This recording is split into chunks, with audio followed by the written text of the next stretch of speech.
Hi, I'm Marilyn Bradford, and I'd like to tell you about one of my new classes. It's called Family Legacies, Unleashing the Ties That Bind. You know, there's nothing like families to create and maintain addictions. It's amazing. And I'm not even talking about alcohol and drugs necessarily. What about things like being addicted to being the good son or the good daughter, or being the black sheep of the family? Do you have a role that you're constantly put in and you can't seem to get out of? There are other addictions too, like maybe your Uncle John has an addiction to judgment, or your mother has an addiction to criticism.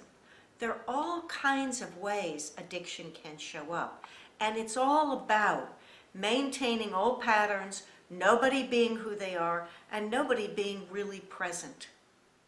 A lot of times, what holds families together are these old patterns, and you're really made wrong if you step out of them.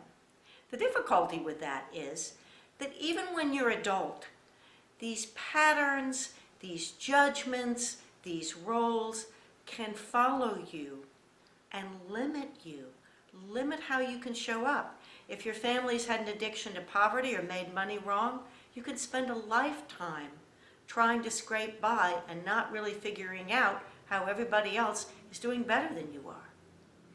So that's why I created this class, to help all of us let go of those very limiting family belief systems and patternings that seem to actually have a kind of a grip on us. So what are some of the things that you can do? I always like to give a few tips and tools. One of them is to honor yourself by making a commitment to not change yourself just to please a family member. How could you treat your mother that way? I was just being honest about where I was and what was going on.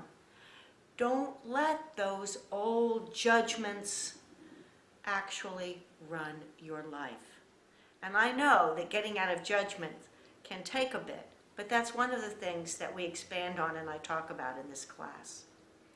Another thing that you can do, and let's just go with judgments, is really get that all judgments are arbitrary. What does stupid mean?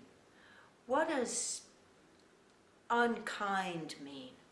What do any of those words and names you get called or were brought up with, what do they actually mean?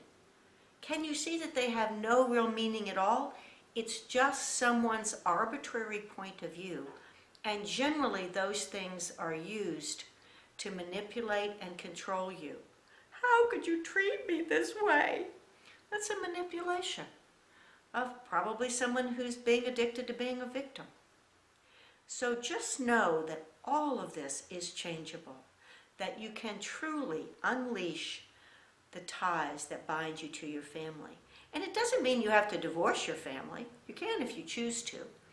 But what it does mean is that you can come to a place where you are not the effect of your family, and you have the choice to have whatever kind of relationship you would like to have with them. It's your choice and it's your life.